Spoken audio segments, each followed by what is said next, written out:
The views expressed on Science for the People are not necessarily the views of this station, its affiliates, sponsors, or advertisers. You can think of every system, every community as like a generation starship. It has to be self-sustaining, and it has to be enclosed, and it has to be balanced on a number of different axes, or everybody in it is going to die. This week we have some very special guest hosts sharing a recording of a panel they moderated about the future of energy and where we can draw inspiration from science fiction. This panel was moderated by the ladies that run the most excellent podcast, Métis in Space, and when we heard about it, we wanted to share it with you. But before we get to the panel, let's meet our guest hosts. With me is Molly Swain, a Métis from Calgary, studying in the Faculty of Native Studies at the University of Alberta in Edmonton, Alberta, Canada. Molly, welcome to Science for the People. Hi, happy to be here. And also with me is Chelsea Vowel, a Métis from the Plains Cree-speaking community of Lac St. Anne, Alberta, Canada. She is the author of the book Indigenous Rights, A Guide to First Nations, Métis and Inuit Issues in Canada. She holds a Bachelor of Education, a Bachelor of Law, and is currently a graduate student at the University of Alberta. Chelsea, thanks for coming on the show. Thanks for having me. So first, before we get to the panel, can you give the quick elevator pitch of what your podcast, Métis in Space, is for those who haven't heard of it before? Métis in Space is an Indigenous feminist sci-fi podcast where we drink a bottle of wine, always red, and watch an episode or a movie that features indigeneity in some way and then completely tear it apart.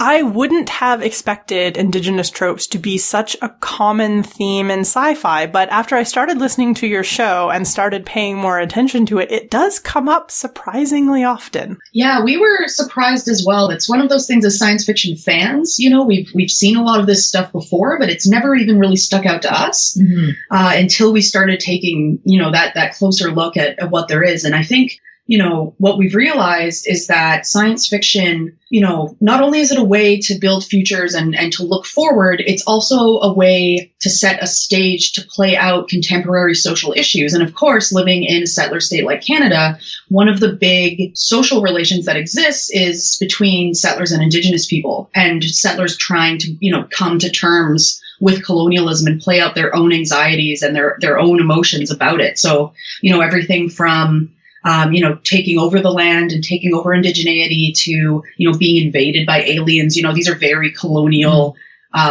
concepts.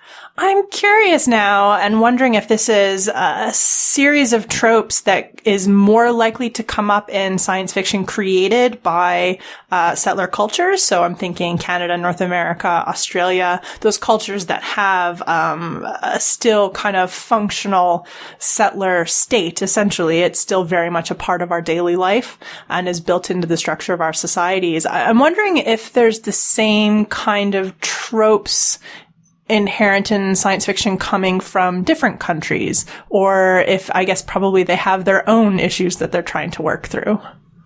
Yeah, I'd imagine there's probably some differences and probably also some similarities because, you know, just the countries that you named are not the only settler colonial nations that have an Indigenous, like a captive Indigenous population. So like pretty much anywhere throughout the Americas as well are settler colonial nations. But we haven't really delved into Spanish language sci-fi, which, you know, now you got my brain sort of moving there. That would be a good idea. It would be interesting to see if they do share some of the tropes. Yeah, the one that really popped into my head was District 9 out of South Africa. Oh, yeah. And there are definitely some similarities, but I would say that it's, you know, it's more of a Venn diagram of, you know, compared to what's going on here. There's for sure some overlap, but I think that the way that it plays out, you know, and District 9 is very much supposed to be a direct metaphor for apartheid in a way that, you know, we haven't experienced up here. It's interesting to me as I think more deeply about science fiction and some of the tropes we see often in science fiction that a lot of it's very concerned with one side or the other of the idea of a settler culture. So either representing tropes of indigeneity and us sort of invading those or repurposing them or replaying those kinds of colonizations where the kind of human characters are the colonizers, or kind of inverting them a little bit and having the earth be be invaded by a colonizing alien of some kind. It's interesting that both sides of those tropes appear quite often in science fiction. Yeah, almost always, right? Yeah. Like it's either the aliens are the evil invaders, or the humans are untrustworthy people who betray, these peaceful aliens. And we usually, if there, there's a few humans who can see what's going on, sort of the Dances with Wolves character, who really understand and appreciate the native culture. Yeah. But I think, it's one of the things that Chelsea pointed out in one of our early seasons, and that is that settlers, seem to feel this like need, seems to be really embedded in the culture, like the pointing out the good Indians and the bad Indians. Like these are the bad, savage natives who we shouldn't like. These are the noble, kind, gentle, one with nature. Native people who, we should be appreciating. Yeah. And so, it all kind of plays out through that dynamic is are we the villains or are we the tragic heroes? Yeah. So what is it that you love about sci-fi? I mean, what keeps you coming back to the genre? It imagines the future. We talk about this all the time. Sci-fi has this incredible ability to put us into the future without describing in, complex detail exactly how we got there. We get to skip all the dirty, getting there bit and just be in the future and imagine what it could be like from all sorts of different perspectives. So near future, far future, like post-humanism, all of it. And the thing about it too, not only does it reflect social anxieties of the time, which is really interesting, especially when you're reading across decades, but it also grapples with the big issues that face humanity in a way that I think that a lot of other genres just don't necessarily have the space for. So it just puts you into this future space where you get to think about the big picture in a way that it just is awesome. Yeah. And I think that for, Indigenous people in particular, we've been told for hundreds of years by the settler overculture that we don't have a future. Like national parks were, put in place partially to try to conserve Indigenous people along with, animal species. Yeah. Right. There's this idea that we're dying out, even now, right? We're too dysfunctional to continue to live. We're weak. We're on our way out, to make way for, settler culture and settler people and to, of course, clear the land. So I think science fiction, and I think it's one of the reasons that, we're starting to realize there's a huge number of Indigenous science fiction fans out there is that, science fiction is all about looking into the future and seeing yourself there and imagining, how it can be, how things can be different, how things can be the same, how we're going to deal with problems. But it lets us be in the future in a way that, most cultural forms just don't. Yeah.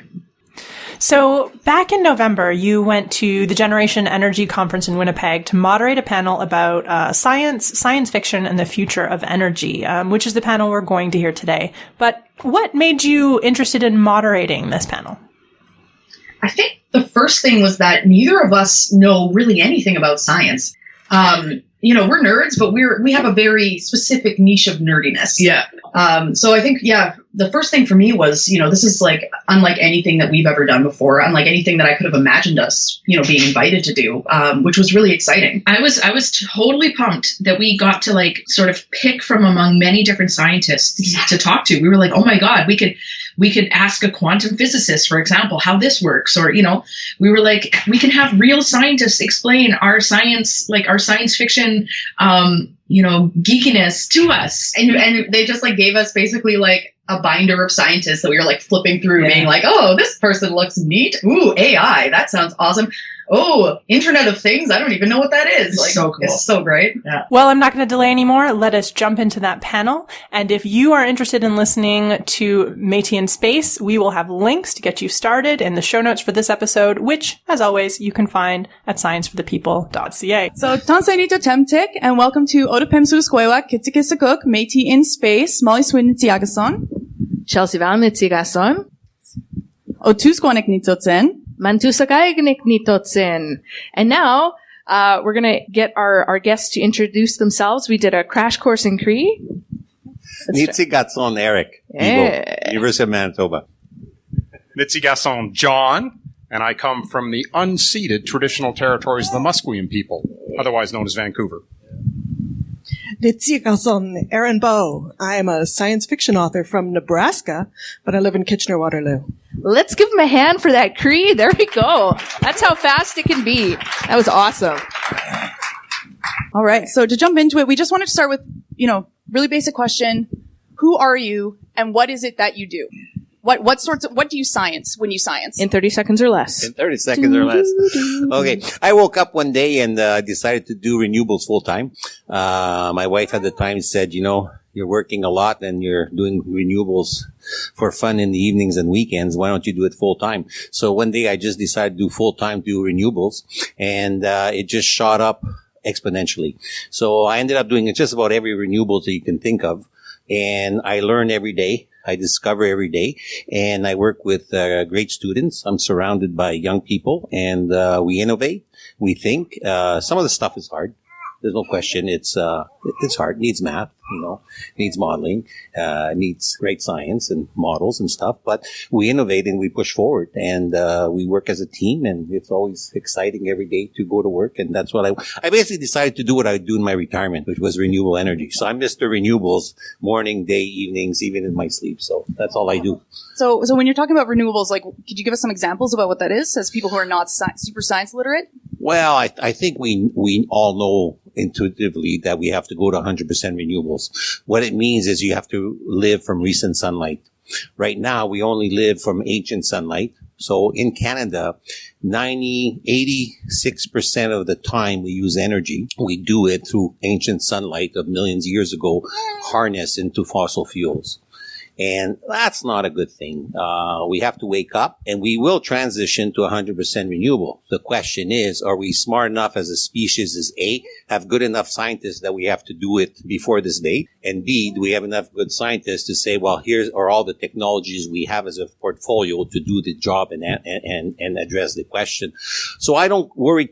I don't look too much about when, but I do worry how. And I develop brand new technologies from way at the beginning that nobody knows about.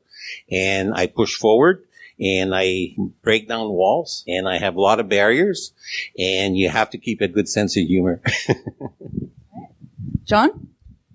Before I started my current job, I was a laser scientist. And that sounds so science. Well, very sciencey. And in fact, I did something called coherent control, which sounds even more sciencey and less useful. Nod sagely. But currently, I'm vice president of an organization called CFAR, which is the Canadian Institute for Advanced Research. Minister Duncan actually alluded to us without alluding to us when she talked about artificial intelligence. And so CFAR, by its name, is in the business of supporting research that we hope will be the next big thing, but right now is just somebody's crazy idea. And artificial intelligence was one of those. We started supporting it 30 years ago. CFAR has been around for 35 years. We were one of the early supporters of Jeff Hinton, and so the overnight success in machine learning. Jeff published his key paper in machine learning in 1986. So more than 30 years ago was when machine learning. Right. So that's when machine learning was really a crazy idea. And now it's the hottest thing going, and PhD graduates in machine learning command salaries of, $250,000 a year starting salary. So we are in the wrong field. Yeah, me too. Truly. Truly. I'm an author. What should I be doing? Machine learning. Machine learning. Backpropagation. That's what you want to learn about. Okay. Take note, everybody. Yeah. This is time to switch our CVs up. Can we go back in time again? I don't see why not. Paradox. Are there any sort of quantum temporal physicists who could tell us if we would actually destroy ourselves? Okay, well, let's assume yes. If nobody says no, then let's go do possible. Okay, right. Great. All right, Erin. An origin story, huh? I used to be a physicist. I used to study high energy particle physics. Nothing practical. We failed to find the quark gluon plasma. That was my great contribution to science. Go us. Then I dropped out of graduate school to become a poet, which is a really lucrative career mood. I really recommend that if you're looking to build a prosperous future for other people, not for yourself. I made a living eventually as a science writer because it turns out if you both know what a quark is and can translate physics into English in complete sentences, there's a demand for that. And I still do a lot of that. I do a lot of storytelling around science, helping scientists tell their stories because people are interested, but it's difficult to make the bridge. So I'm a bridge builder. But I'm also a science fiction author and a poet. I write for young people. My most recent book is The Scorpion Rules, which is 500 years in the future, post-climate change, low-carbon future. It's marketed as a dystopian, but it's really a utopia with cracks in it. Except for these 7 people who are having a really hard time, the world is in pretty decent shape. But of course the story is about the 7 people. Yeah. That's a great segue. Because as we know, or as you may know, if you are at all a big giant nerd like we are and love sci-fi, science fiction is really very much about exploration, right? It's about world building. It's about imagining possibilities for the future, for different worlds, for new types of ways of being and relating to people. So one of the things that we wanted to talk to you about just to get started is, what's your favorite science fiction, fantasy, horror, speculative fiction? And, has that inspired you at all? Does your work relate to that? Have you drawn anything from sci-fi? Have you written yourself into your own sci-fi stories? Mary Sue it up. Boys. Nothing? No, I'm always interested to see if scientists are interested in science fiction. How can you not be? How This can is you my. not be? This is what I don't understand. How can you be into science and not be a big giant nerd with like Isaac Asimov novels like piled under your pillow? Like how can you science without that? Well, You're going to tell us, really? Well, you brought up Asimov. I love Asimov. I read Asimov, but I'm an engineer. I'm a gear. And I look at my lifetime, and I don't believe right now the answers are out there. Later on, we will have to move out of the earth because the sun's going to burn up. But right now, we've got real problems. Okay? This is like a chess game. We have a real issue, and the answers aren't out there. The problem is people. Why are we going to go through climate change is only a people problem. I work on technology. I can influence people, hardly none. I'm not a scientific writer. I'm an engineer. So I hope people out there will change the people. And please trust, there's guys that are out there trying to find solution. It's hard. We get very little support. We love what we're doing. And right now I don't have time for science fiction. The science fiction is really, we're living it. We've got 2050. How old is She's 4 months. How old is she going to be when it's 500 parts per million, 500 parts per million in the atmosphere of CO2?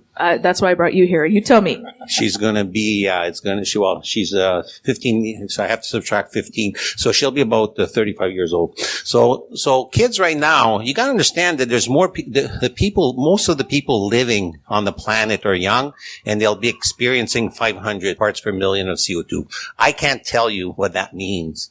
I work on the solution, and I work at the distributed scale. That means for remote communities, for villages, for First Nations. I don't work on the big stuff. I work on the small stuff, and I work at the forefront when nobody's thinking about it. So when we started kinetic turbines, we were core people in Canada saying, hey, why don't we put windmills in the water? Oh, yeah, that's cool. And you're like, oh, what's the physics? Okay, so we started off in our basements at midnight.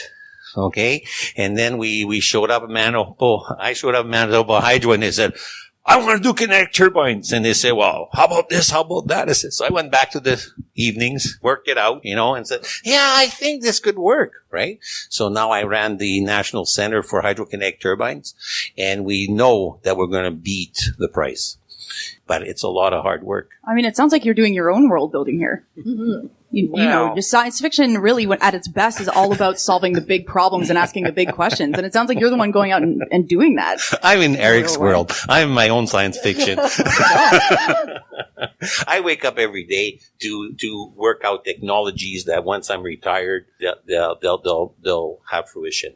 So I probably won't see them go to market in my lifetime, but I develop the building blocks to go there. And I also help other people. So for example, I run a center, and we'll help anybody that comes to our center to commercialize their technology. So we drop the costs of how they develop their technology.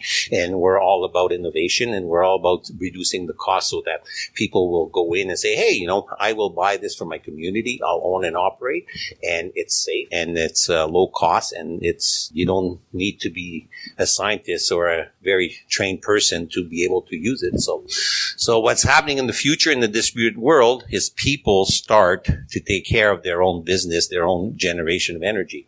And yes, there's a price to pay, time, involvement, and it's not another person's going to do it for you. You're going to have to be the prime motivator within your house and within your community. So my house is going 100% renewable. It's a work in progress, and people that know me, please don't laugh. Okay. It's not a science fiction project. It is a real project, but I'm working at it bit by bit. And I'm trying to show that you could do it for $25,000, the price of a renovation of a kitchen.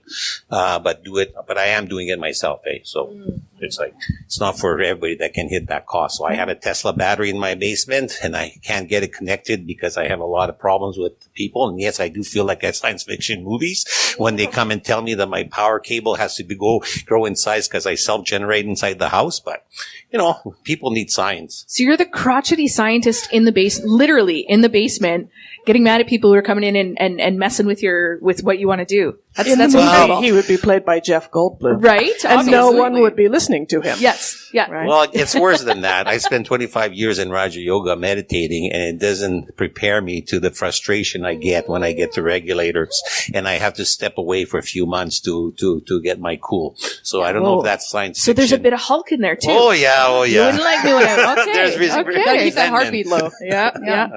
All right, John and Erin. Speculative fiction, I'd put Murakami at the top of my list. He's very good. But I of a generation that I grew up reading Tolkien. I read all 4 volumes out loud 3 times because I have 3 children.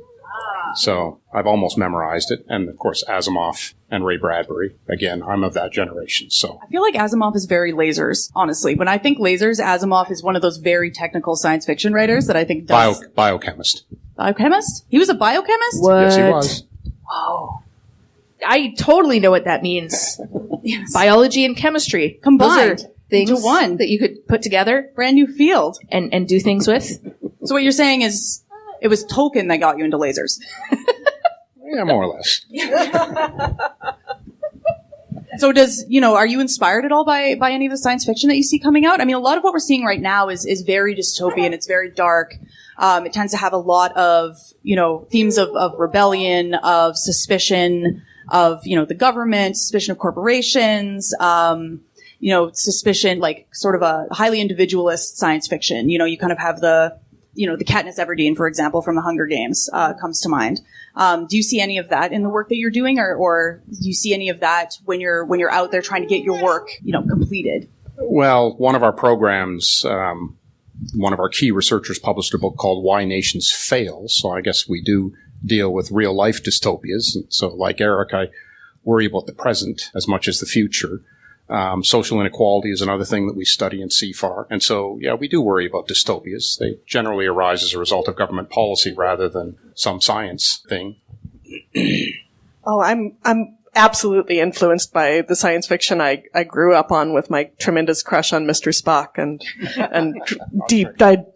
deep identification with Doctor Who and all that stuff. Yeah. My husband says we were into Doctor Who before Doctor Who was cool, and I'm like, oh, sweetie, I have news for you. Still not cool. But anyway, I think I'm hearing some, I don't have time for science fiction, and I completely understand where you're coming from with that, because I am one of the people who knows what, 500 parts per million looks like, and what rapid deglaciation is.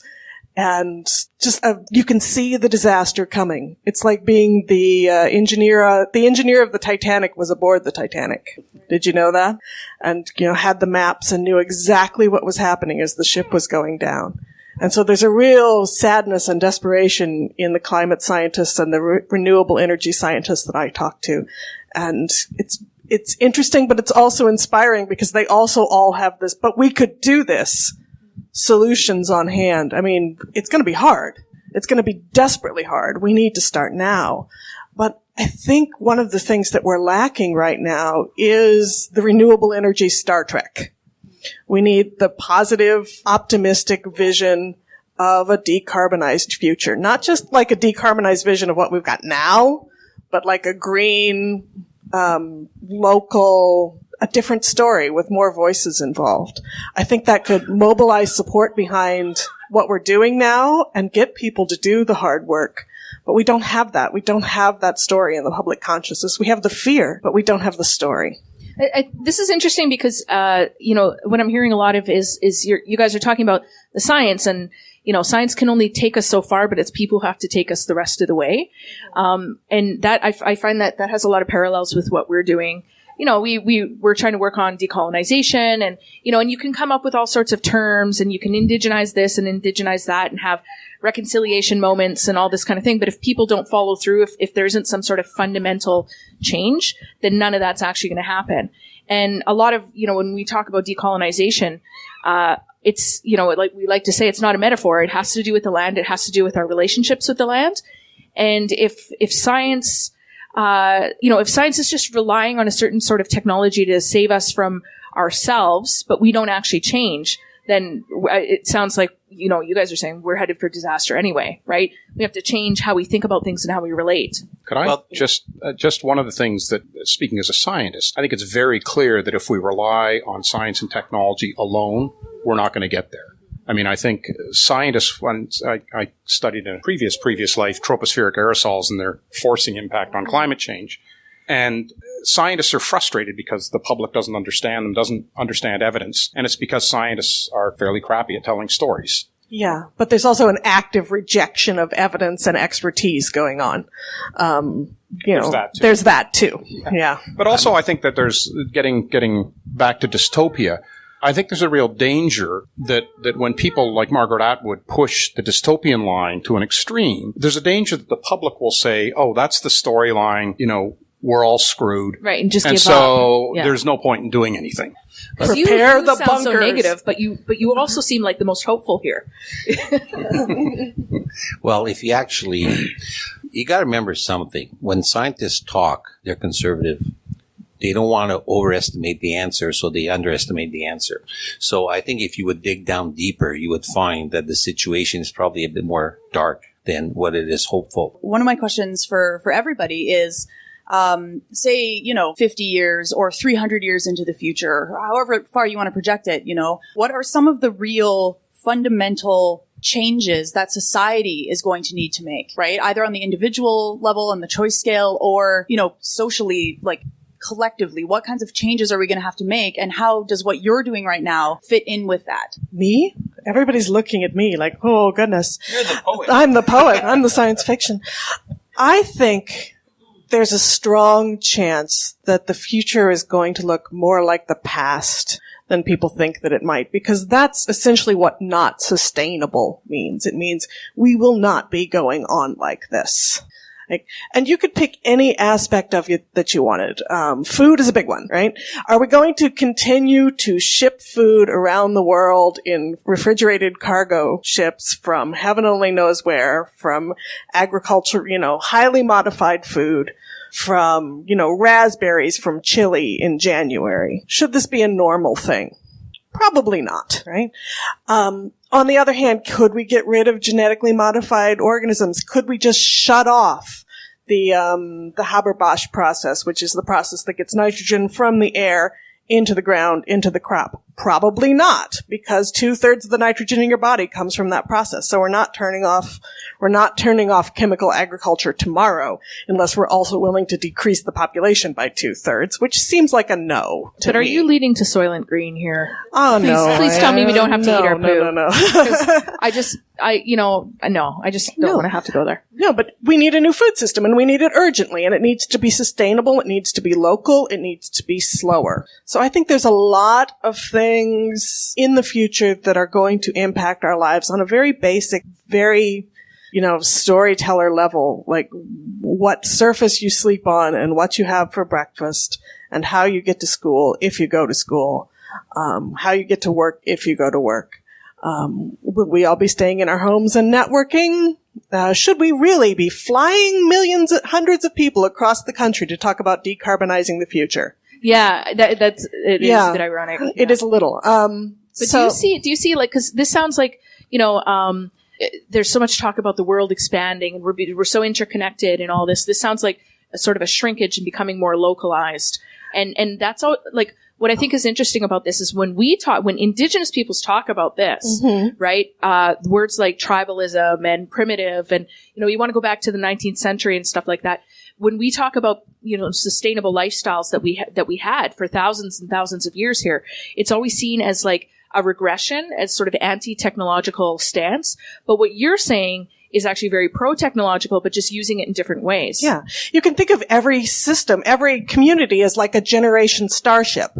It has to be self-sustaining, and it has to be enclosed, and it has to be balanced on a number of different axes, or everybody in it is going to die. So I don't think it's necessarily going backwards. I think it's all history is a pendulum. It swings, right? It's a circle. It's okay. The circle of life. No, I'm not going to sing it. It's probably copyrighted. We'd get slapped. I think it falls under fair use, but you could go for it. I think one of the things that would be nice to have, and I think necessary for a sustainable future, is reduction of inequality. I mean, there is enough food to feed the world. That's very clear. Even a world of 10 billion people. But there's not enough with the current distribution system, with the current inequality that exists. And so I think a sustainable future is one, in fact, it's quite the opposite of going backwards. It's going forwards. I mean, society has always promoted inequality. Policy has promoted inequality.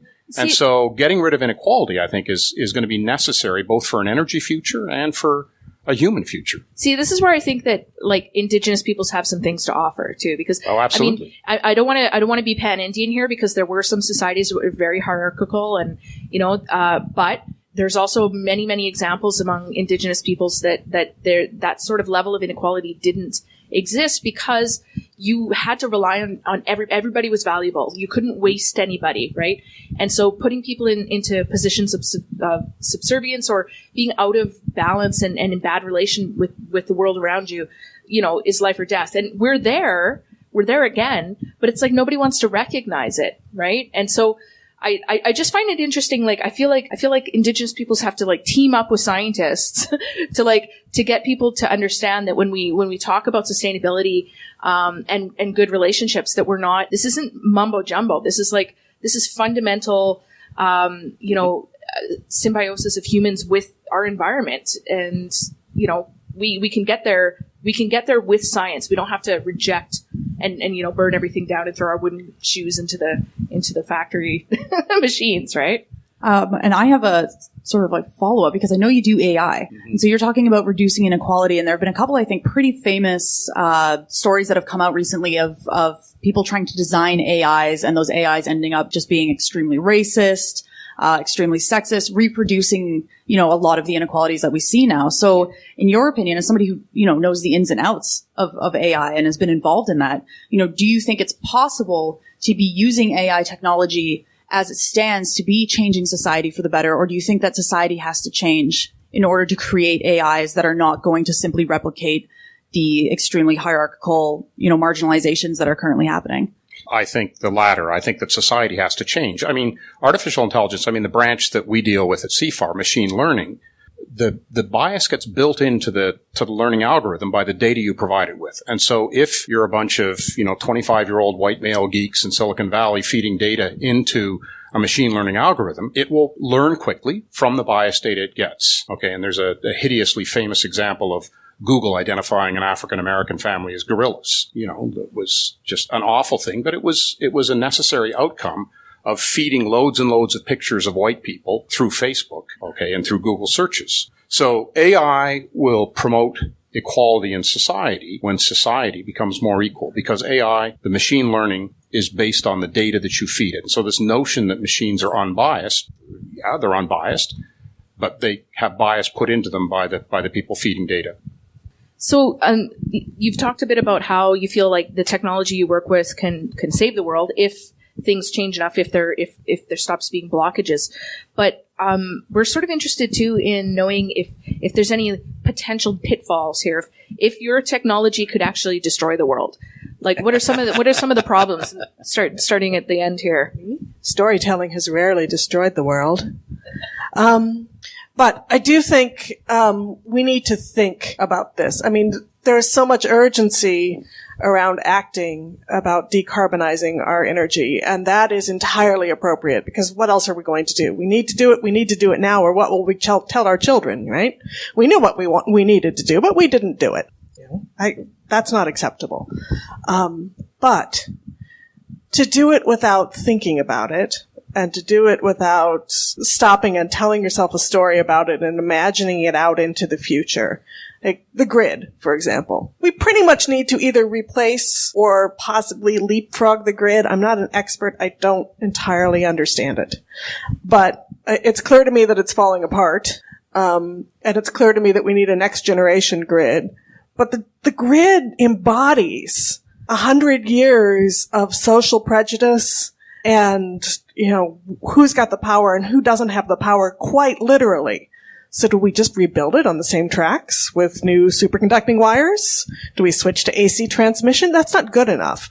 We need to stop and think about what's next, and develop a new story and something. I really do think it needs to be local, but, I'm hardly a carbon expert. But yeah, I think if we just barrel ahead, we could end up recreating what we have, but more so, or recreating some different prejudice that we built into the system, but more so. Definitely could happen. We have a tendency to, and so I'll not use an energy example, I'll use the artificial intelligence example. We develop technology quite quickly, we apply it quite quickly, it's in the corporate interest to adapt machine learning to, Facebook and Google and, all of these companies. We are just now asking, what is the societal implication? What does it mean to be a human if we can build a machine that can learn like a human being? We're not there yet, but let's imagine that we get there. Talking about science fiction, what happens if we actually do build intelligent robots? That's coming. The experts in the field think it's still maybe a generation away, but it is coming. And so there's a tendency always in our society, in Western society, not necessarily in Indigenous society, but in Western society, to develop a technological solution and then afterwards ask the question, what does this mean for society? And it can mean good things for society, or it can mean bad things for society. John and Erin, what do you see, say, like 50 years in the future? What is your utopia when you think about our energy future? What does it look like? And how is what you're doing going to bring us there? Give us best case scenarios here. Yeah, let's it can finish be on a positive. Completely, think sci-fi. It can be anything you want. Yeah. If you had enough resources, money, and political will behind you, what would you accomplish with what you're doing? The experience of research and human progress is that we almost certainly can't predict what will be key technology, what will be, the salvation 50 years into the future. We're pretty good at predicting, what will be the key technology a year from now, or what we have presently. I think 50 years into the future, anytime I've seen, the National Research Council in the States used to, I think they've given up now, publishing, futures of technology, and they'd ask scientists like myself, what's going to be the next big thing, and they generally miss the next big thing. Yeah, I know, but it's so funny when they do. I know, it's always great. You read like the pulp science fiction from the 50s, those 25-cent ones, and some of the ideas that they had, it's hilarious. So sometimes the science fiction writers do, Gibson got the internet, basically. Yeah. Right? But you see, because you're hedging a little, you're like, I don't want to predict, because you don't want to be that guy who would look back and we're like, ha ha, but just do it. Do it. Okay. Someone record it. Yeah. So someone record it. So what I can say is my organization is dedicated to the long-term vision. It is dedicated to the decades into the future. So we're not so interested in what's the current technology, but what's the next technology. So one program that we're supporting, our only energy program, is called Bio-Inspired Solar Energy. And it's basically, can you create fuel from sunlight and carbon dioxide direct rather than photovoltaics? And then using the electricity to then, drive a catalyst to reduce carbon dioxide. Okay, that's one program. But, the machine learning program that we've been running for decades now, maybe that's the future. Intelligent cities, talking about efficiency and reducing demand. Intelligent cities. Other programs, we're interested in what institutions and what educational systems reduce inequality. And the question that you did ask, what's our connection, CFAR's connection with Indigenous communities?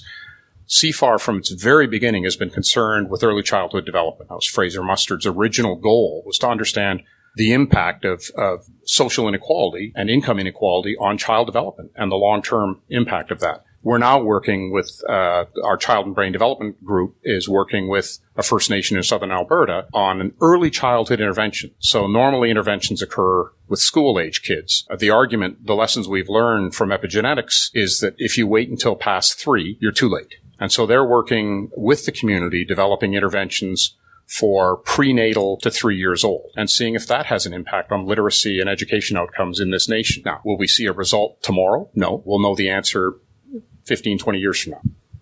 Thank you for that. Wow. 50 years in a utopia, huh? I don't know. It could happen. It could happen. Sure, it could happen. I spend a lot of time, because I write for young people, I spend a lot of time in junior highs and high schools. And I know this is unfashionable, and my kids are 9 and 11, so talk to me again in 5 years. But I love teenagers.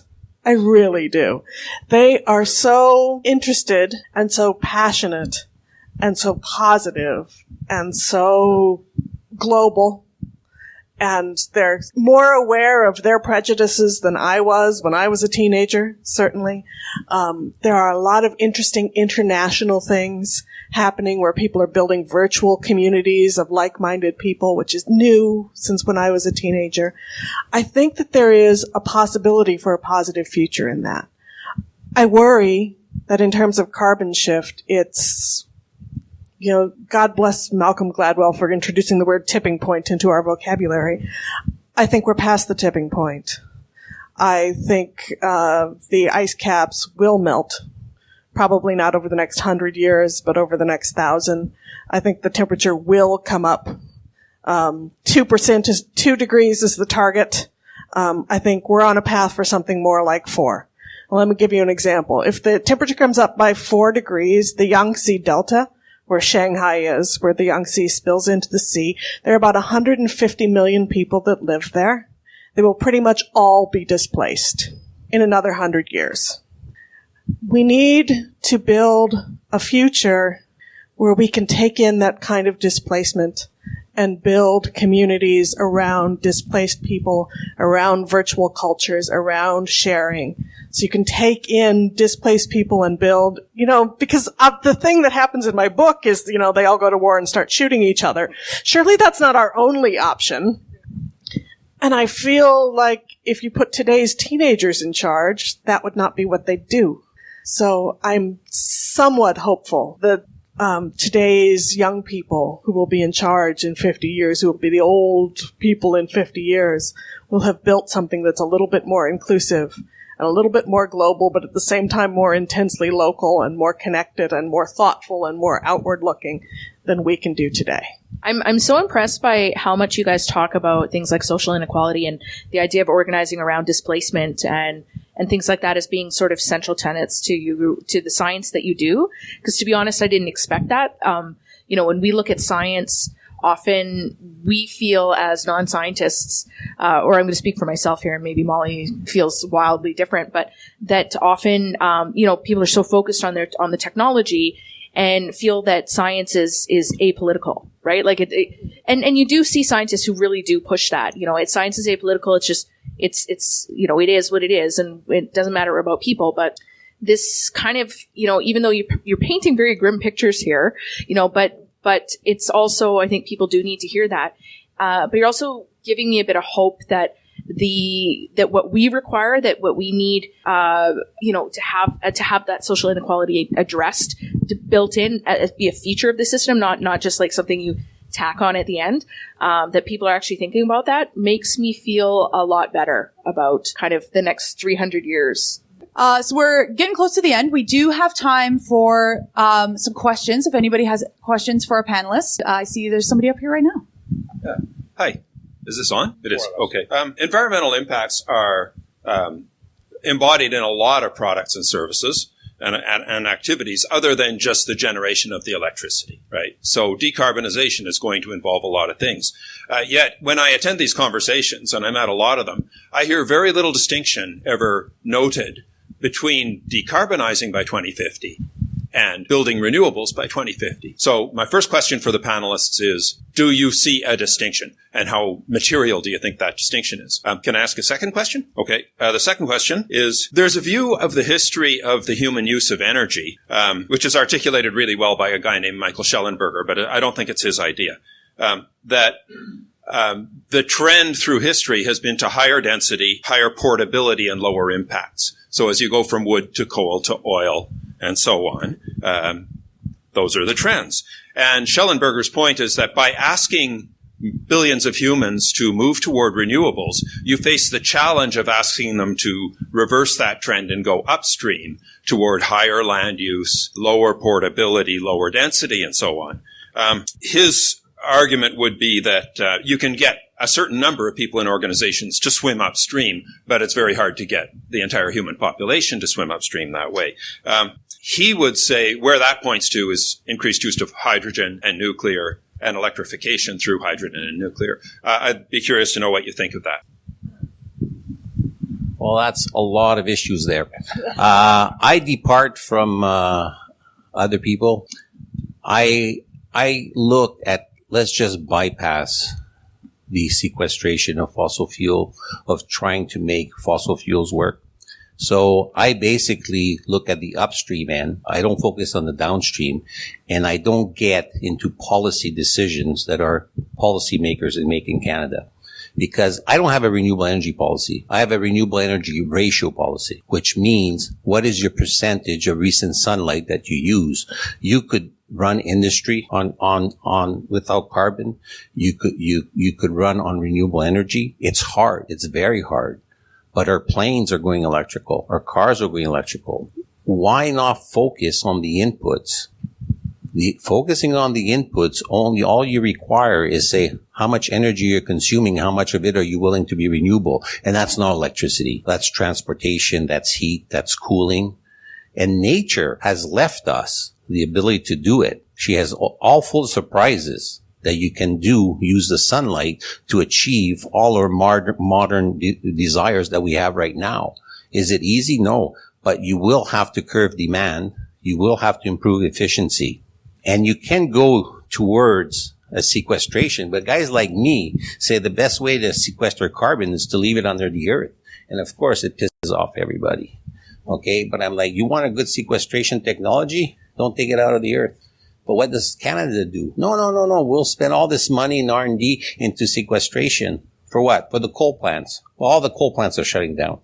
Oh yeah, but we'll do it for the tar sand. Yeah, but we could go EV. So we spend a lot of time looking at fixing at the problem. But as an engineer, sometimes the solution is not looking at the problem. You just turn around, you look at the input. And so you wouldn't be the one convincing people? Well, no, I look at the input and I basically say the problem and the waste will fix itself if on the input we're all recent sunlight, biomass, hydro, sun, wind. I even invented new renewables that weren't even cataloged yet, and I got surprised. It's doable. But unlike the fossil fuel world, where you could do cookie cutters, where everything is reproducible worldwide in its very basic technology of the Brayton cycle and the Rankine cycle, now you have to be creative, and every center, every community has to think about it. How do they pull in these low density? So people come up and they'll say, yeah, but it's all about high density. No, it's not. Electric vehicles. How often did we say electric vehicles aren't dense, energy dense? That's because we were looking at the fuel tank. You got to look at the whole powertrain. When you look at the powertrain and you look at all the weight gain you get from going EV, now all of a sudden the EVs, the bus just went at 1,700 kilometers. How many buses on diesel do you know that go 1,700 kilometers? That was just last week. So we get caught in these mindset. We are unwilling to live a renewable energy future, which requires make decision on three things. Put all your energy renewable, be super efficient, and reduce your demand. If you want to be an energy hog, you're entitled. Renewable energy is not ointment. There's 100,000 times more than you need. It's not ointment. If you want to be wasteful, but be wasteful 100% renewable. If you want to live in a very close quarter, off grid and with very little needs, be so. And please have people come to your house and show them how to do it. But live on a fossil-free diet. Live without fossil. So decarbonization, I mean, basically looking at the entire life cycle from start to finish about what is the total carbon required to produce something. I agree. It's more than just energy demand. It's where do we get the carbon from? How do we use the carbon? How do we basically make sure that it gets recycled properly? Absolutely, that's important. Now, transportation and energy use by buildings, of course, is the major source of greenhouse gases, which is the big problem we're confronted with. So we have to deal with that big problem. In terms of swimming upstream, I think the example of, India and wireless communication is perhaps a counterexample to swimming upstream. I mean, in India, a generation ago, getting a telephone was impossible. I mean, you'd wait a decade to get a landline because that was the current technology. India and Africa have leapfrogged over that using a newer technology, which is wireless transmission and mobile phones. The question is, can you have, we, the West, developed our economy using cheap, high-carbon energy, coal to begin with, and liquid hydrocarbons later.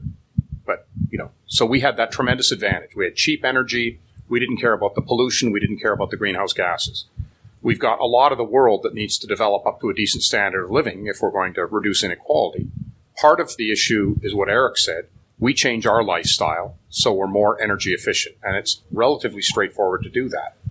I mean, we don't have to keep our homes at 20 degrees in the summertime and 25 degrees in the winter. I was in Switzerland for a meeting in Zurich, one of the richest cities on earth, and I was sweltering in the meeting room because in Switzerland it's against the law to install air conditioning unless you're a hospital. Because for the number of days a year you need air conditioning, A, it's a waste of the carbon required to produce air conditioners and the propellants that go in them, and B, it's a waste of energy. Suffer for a few days. So the Swiss as a society have decided, even though they're fantastically wealthy, they can suffer for a few days for energy efficiency. So we, the energy gluttons, can reduce our energy usage, and hopefully renewable technologies can help sub-Saharan Africa develop up to a decent standard of living without having to burn coal. I'm hopeful about that part, at least. I spent the summer of 2015 in Western Mongolia with some Kazakh Mongolian herders, the people who live in Gers. Yurts is the more familiar word, but it's Russian, so they hate it. Gers. And they herd and they milk and they process the milk. And they have solar panels. Because they move. They move every 3 months or 4 months, depending on the family. They follow their herds up and down the mountains as the grassland moves. And there is electricity in the city, sort of, most of the time. Coal burning. Ulaanbaatar is just, you can hardly see across the street. But Western Mongolia is solar. And they're thinking about windmills. And they're thinking about things like hydro generators that you put in 5-gallon buckets. So they're thinking small. And they're just leapfrogging the whole idea of the grid. And I think that is possible, and I think we could take a lesson from that. But you're right, there's tremendous momentum behind Western societies. We developed to this point with an injection of energy from coal. We borrowed from the past, and we didn't pay attention to the future, and we need to stop. And yeah, there is a significant chance that that's going to be a crash landing. I'm afraid. But I also do think that there are solutions. And the other thing you said was really interesting to me as a storyteller about, we're not paying attention to decarbonization. We've, kind of fudged the word decarbonization and skipped straight to talking about renewables. If history and storytelling is any guide, the devil is always going to be in the details. We're going to fight about things like spices, and we're going to fight about things like weird dyes made out of snail shells. So we're probably going to fight about, what is that chemical that they mine in Africa that you use in photovoltaics? Coltan? We're probably going to fight about stuff like that. There are probably going to be choke points and tripping points and things that we don't see coming. And probably, those are going to be the future stories. Well, maybe I guess people are tired of hearing us. I'm tired of hearing myself. But I will just live like I think we're not conscious of all the development that's going to be. And I like to say there's 8 billion people. A lot of them are attending science classes. And the next generation, if you look at their projects, because I review high school project and stuff, they're working on stuff. I'm working on, for example, it's a few people have developed it around the world, a panel that's about a meter square that just reflects sunlight. And I'm going to go put it in First Nations. And I don't know how people are going to use it. Okay. I don't know if they're going to throw it in the garbage. Or will they come in, look at the sun, see how it reflects, put it in their house window in winter to reduce their energy bill, put it on flowers so they could grow herbs and stuff in the summer, and come up with a strategy of refocusing sunlight onto their land.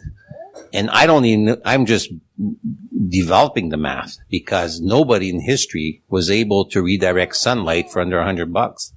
And of course, it came from 3D printer technology. So I'm able to build it for $100. My first one was $2,000 and I'll hit $100. Okay. But I have a lot of roadblocks ahead.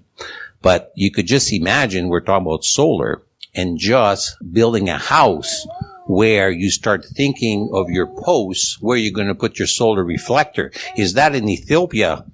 Will people just ignore this invention? No, I think there'll be billions of them sold. I'll probably be dead by then, but we're probably we'll keep your head in a jar. Yeah. But it's I fight the fights. I fight the struggles. I fight the people saying no all the time. But I'm like, if I build a renewable energy house, I'm having at least 30 sunflowers. They're called sunflowers. They track the sun. And they'll work 24 hours to you and reflect the sun where you want it. And all of a sudden, there's a paradigm shift. I see new math coming up, and I'm saying, oh my God, we're sleeping. I'm in renewable energy, and I'm sleeping. I'm not seeing the math. I'm seeing that now an energy net zero can be maybe possible by concentrating sun and separating the frequencies. And all of a sudden, it's a brand new math. It's a brand new venture. And I see how many people are thinking like this around the world. How many people? And it is doable. It is doable. We will do it. There's no question. There's fantastic stuff for discovery. And the young generation, I train them to basically think outside the box and solve the issue, right? And I'm getting old. And I still fight in my basement, but I'm still going to continue the fight. What fight? Well, it's hard to work against fossil fuels because they have participated into decades of industrialization to bring their costs down. Huge amount of energy of humanity went into them. What will we do when we put our humanity and our thinking into making renewables, finding ways to be more efficient and finding productive ways to reduce our demand through the Internet of Things and stuff? And all of a sudden, we will live in a renewable energy future. And that renewable energy future is not renewable energy.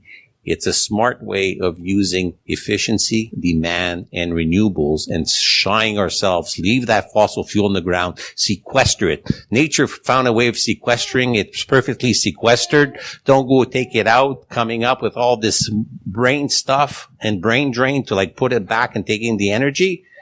The sun's there. Yes, it's lower density. Just got to be a bit smarter. All right. Science and math for the struggle. I think we're about out of time. But hopefully, our fantastic panelists can stick around, if you have any questions for them. So please joining me in saying a big thank you, to Eric, John, and Erin.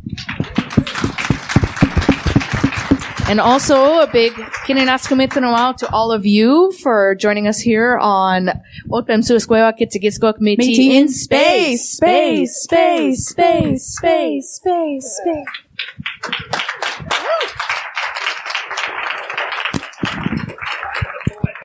Science for the People is produced by Rochelle Saunders and edited by Ryan Bromsgrove. Helen Quivalon is our publishing liaison. We get research help from Josh Witten and consulting support from Desiree Schell. Our frequently seen guest hosts are Marion Kilgour, Anika Hazra, and Jessica Yaros. Our theme song is called Binary Consequence, and it was written and recorded by Fractal Pattern. Science for the People is entirely listener supported.